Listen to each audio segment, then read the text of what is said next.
Hoje é dia de vitória, o Leão enfrenta o ABC no Barradão e eu já te convido para deixar o like na nossa transmissão e acompanhar com a gente. Eu, Paulo e Luiz Victor, de volta, estaremos ao vivo no Barradão a partir de 15 para as 6 da noite, 5h45. E agora, bem cedo, tá saindo a análise de Daniel Júnior, que foi relacionado para a partida e pode sim fazer a sua estreia, seja como titular, seja entrando no decorrer do jogo com a camisa do Vitória. Então já peço o seu like, toca no gostei aí, se inscreva, manda para geral para que a gente bata aqui a meta de 53 mil inscritos. Vamos lá, Paulo, para mais uma análise, desta vez do atleta Daniel Júnior, que tá com a bela camisa do tá com a bela camisa aí do Vitória. Vamos que vamos. Exatamente, Léo, você tirou as palavras da minha boca, falar para a nação rubro-negra que vai começar mais uma análise do nosso jogador do Curitiba, do Vitória.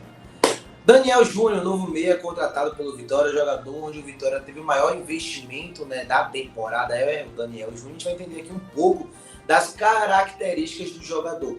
Começando, né, na fase ofensiva, a gente pode ver nesses vídeos, né, já trazendo, né, um pouco da passagem dele no futebol russo. Né, eu acabei assistindo aí entre o futebol russo e o Cruzeiro cerca de 7 a 8 jogos do Daniel Júnior completos.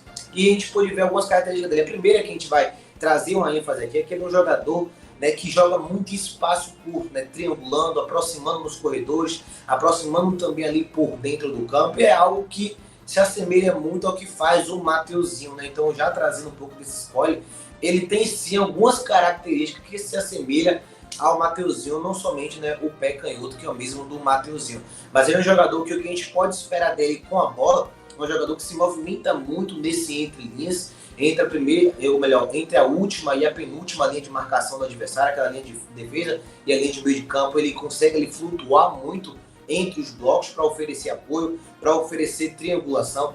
Tem também um jogo a um toque como uma das suas principais características. Esse lance dele, vocês vão ver aí 2 ou 3 vezes, né, onde ele faz ações bem parecidas, flutuando, né, no entre linhas e fazendo esse passe de primeira, esse passe a um toque, buscando ali o jogador que está atacando as costas da defesa. É uma ação que ele também tem muito bem no seu futebol, e embora não tivesse tido assim tanta minutagem no futebol russo, ficou um pouco em evidência. Trazendo agora os lances dele no Cruzeiro, a gente vai ver mais e mais situações dele bem no entre linhas, oferecendo apoio ali na entrada da área, fazendo esse jogo de primeira e buscando os atacantes, né, que infiltram ali, né, entre a defesa adversária, buscando chegar na profundidade no último terço para buscar a finalização. Então, dentre todas as características que o meio ofensivo pode ter, né, e que é o que o Daniel Júnior, né, costuma jogar, foi essa característica que mais me chamou a atenção dele. Ele não é um jogador preguiçoso, não é um jogador que só participa do jogo quando a bola chega até ele. Não, ele cai na direita, ele cai na esquerda, ele vem por entre linhas, ele oferece linha de passe. É um jogador que está em constante ali movimentação e que busca gerar esse apoio ao portador da bola, principalmente dos lados do campo. E aí a gente já começa a entender um pouquinho, né, do Vitória ter se esforçado tanto para trazer ele. Já que, se vocês acompanham a análise coletiva do Vitória, que a gente tem aqui também um quadro no canal, vocês veem que o Vitória joga muito pelos lados do campo, com triangulações, com aproximações curtas, né, para chegar até o gol pelos lados, né? E o Daniel Júnior tem essa característica, tem essa dinâmica que o ajuda também. Agora a gente vai trazer um outro ponto da fase ofensiva dele, que também é algo que me chama a atenção, né, nas análises que eu fiz do futebol dele, que é a capacidade de controlar a posse de bola, né? Geralmente, não é uma regra, né, porque pode ter várias variações, mas geralmente meias canhotos que jogam, né, desse estilo de jogo dele tende a ter um controle de bola e ele não fica atrás nesse aspecto. A gente vai estar vendo aqui várias e várias situações onde ele pega a bola, consegue esconder a marcação. Esse lance talvez fique ainda mais em evidência. Eu vou mostrar ele, né, no lance com a câmera aberta e depois no replay também, para a gente ver como ele consegue ali sair, né, da marcação, controlando bem a posse de bola, fazendo um giro na perna esquerda dele. Ele tira ali muito bem a bola da pressão e aí consegue fazer com que esse controle de bola, em muitos momentos, jogando de fora para dentro do campo. É uma característica que ele tem também. Tem momentos que ele não vai receber nesse entre linhas, que ele vai receber aberto, e ele tem essa capacidade de conduzir de fora para dentro, em alguns momentos buscando finalização, em outros momentos buscando situações de cruzamento, que é algo também que é muito presente no futebol dele. Ele, quando cai pelos lados, ele busca ali fazer essas ações, né, de trazer a bola do corredor lateral para o corredor central e buscar fazer esse cruzamento de pé fechado. Em alguns momentos também de pé aberto, ele tira do lado esquerdo. E como eu disse, né, essa capacidade dele também de oferecer apoio por dentro para buscar passes, buscar algumas ações de finalização.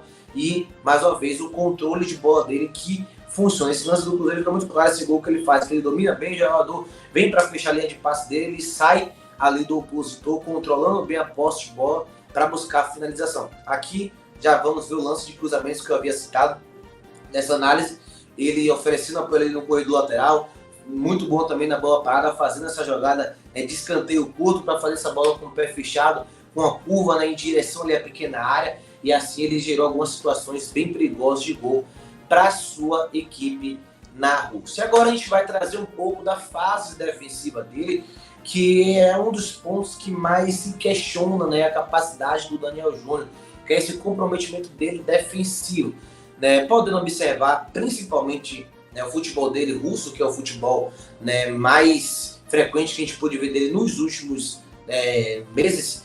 O Daniel Júnior é um jogador que realmente não tem aquela agressividade, aquela intensidade toda para marcar, mas é um jogador que, pelo que eu vi, pelo menos lá na Rússia e em alguns jogos também no início de temporada de 2023 pelo Cruzeiro, ele é um jogador que é comprometido defensivamente.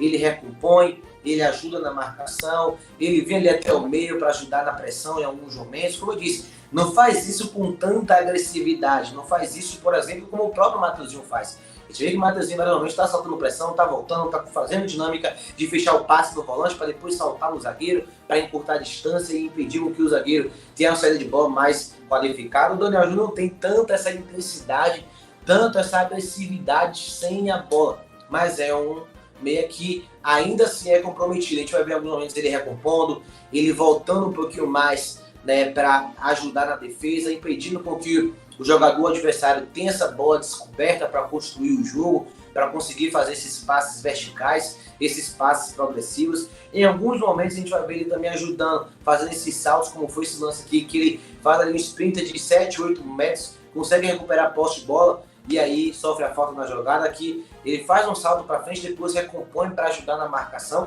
Agora é algo que a gente não vê talvez com uma frequência tão grande no jogo, porque, né, ele ali realmente no segundo tempo ele acaba cadenciando um pouquinho mais ali a energia, até porque ele perde energia muito rápido, então no segundo tempo ele acaba cadenciando um pouquinho mais, mas não é um jogador que não vai nos ajudar nessa fase defensiva. A clássica pergunta, Paulo, ele veio, até a informação aqui eu botei no Twitter, ele veio por cerca de 2.500.000 reais, 60% é do Vitória. O Vitória comprou 50% do Cruzeiro, 10% do Palmeiras, atleta de 21 anos, contrato de 3 anos. Com todo esse contexto, você traria? Bom, eu confesso que esse valor não é absurdo, mas ele não é absurdo para o mercado atual, né, que está completamente hiper mega inflacionado, mas eu acho que um valor de 2,5 milhões para um jogador que ainda mostrou muito pouco no futebol profissional, é um valor um pouco alto. Lá na Rússia ele teve pouca minutagem, não teve ali uma sequência tão grande de titularidade, aí teve um jogo da Copa da Rússia onde a equipe teve os pênaltis, ele perde o pênalti, a equipe é eliminada, e aí ele acaba depois disso não tendo tanta minutagem assim. Então é um jogador que, querendo ou não, ainda é uma aposta. E é uma aposta cara pelo que se provou.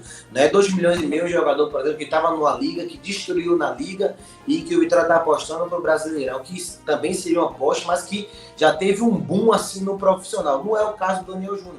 Ele fez uma Copa São Paulo Futebol Júnior em 2022, né? Tem apenas 2 anos, né? Mas é um jogador que tem qualidade. Eu gostei porque no estilo de jogo de Léo Condé, aquele meia clássico que praticamente não existe hoje no futebol e que muito torcedor pede, é muito difícil de encontrar. Então, no time de Condé, o meia tem que ter movimentação, tem que saber aproximar, tem que saber, né, ter essa capacidade técnica, e é uma peça que se assemelha muito ao Matheusinho, que podem jogar junto. Acho que o Matheusinho mais aberto. Eu vejo o Daniel Júnior somente como um meia ali, embora ele também tenha essa capacidade de poder jogar pelos lados, mas é um meia ofensivo, um jogador que vai jogar ali entre os blocos, caindo pelos 2 lados, mas é uma contratação interessante. Eu ainda espero, né, para ver o futebol dele, não crio muitas expectativas, porque, como eu disse, é uma aposta, ele precisa ainda se provar, e ele trouxe uma pressão muito grande para si, porque ele vai ter que se provar, sabendo que ele foi uma contratação que custou 2,5 milhões de reais. Então a cobrança para ele é muito maior. Por exemplo, o Matheusinho, que nos ajudou muito na Série B, o titular hoje do Vitória, foi contratado por muito menos e se provou. Não à toa é o camisa 10 de Vitória hoje, embora tenha muitas exponentes. Então, para o Daniel Júnior, a regra vai ter que ser maior, porque o investimento para ele foi maior. Eu não posso cobrar do Daniel Júnior que eu estou cobrando de um PK, de um Caio Dantas, que vieram de graça. Ele custou 2,5 milhões do Vitória, contratação mais cara dos últimos anos, Ele precisa corresponder em campo e vamos ver se vai dar certo. Mas a contratação interessante, eu acho que pode nos ajudar sim na Série A. Só a título de curiosidade, Mateuzinho veio por 500 mil, tá? Foi um garimpo, assim, sensacional. Quero saber a sua opinião depois de ver a análise. E agora vai aparecer pra você a nossa transmissão. Toque no gostei, bote vim pela análise de Daniel Júnior. Ative o lembrete, 15 para as 6 a gente começa. Valeu, Paulo, tamo junto.